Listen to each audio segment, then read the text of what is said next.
When March rolls around in New England, I eagerly look forward to the arrival of spring and new plant life, only to discover that, same as last year, meteorological spring comes a lot sooner than the spring soil that allows the ground to be workable and new life to emerge.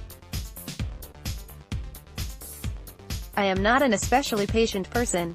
I hate waiting and doing nothing and the frustration that ensues when the ground and cold weather seem not to change.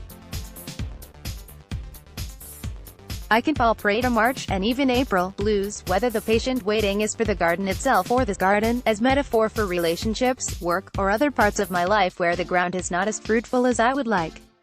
I want the ground to thaw and to be workable, and I want it now. Recently, I read these words on patience. True patience is the opposite of a passive waiting in which we let things happen and allow others to make the decisions. Patience means to actively enter into the thick of life and to bear the suffering within and around us. Patience is the ability to see, hear, touch, taste, and smell as wide as possible the inner and outer events of our lives. Patience is an extremely difficult discipline precisely because it counteracts our unreflective impulse to flee or to fight. Nouwen, McNeil, and Morrison, Compassion, 93. When I think of relationships in which patience is needed, I know how much my own tendency is to flee, fight, or idealize. Part of me is tempted to go out and plant tomato plants in April, when in my area the wisdom is to wait for Memorial Day, just in case the plants will bloom. But good gardening is far more than the fantasies of blossoming, disease-free roses displayed in catalogs, because success requires a degree of realism.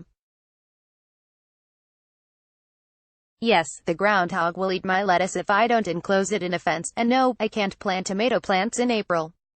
Likewise, I'd like to believe when a relationship of mine is not quite right that maybe by fleeing from the reality of the situation, everything will be okay.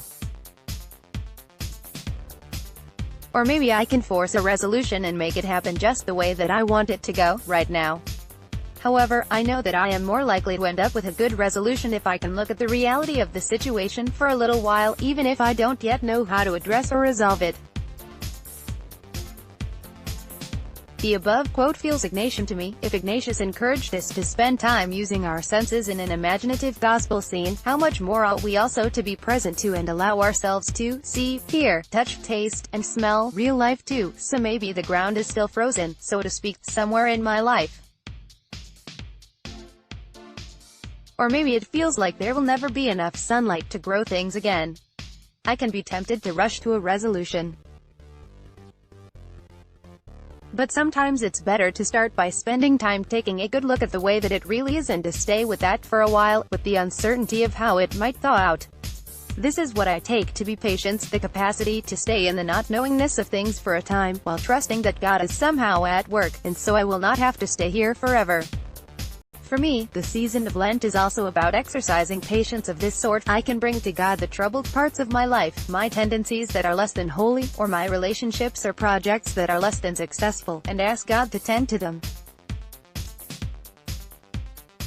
Thank you. Lent is a good, long 40 days, and we are not expected to get it right on Ash Wednesday or even by Holy Thursday.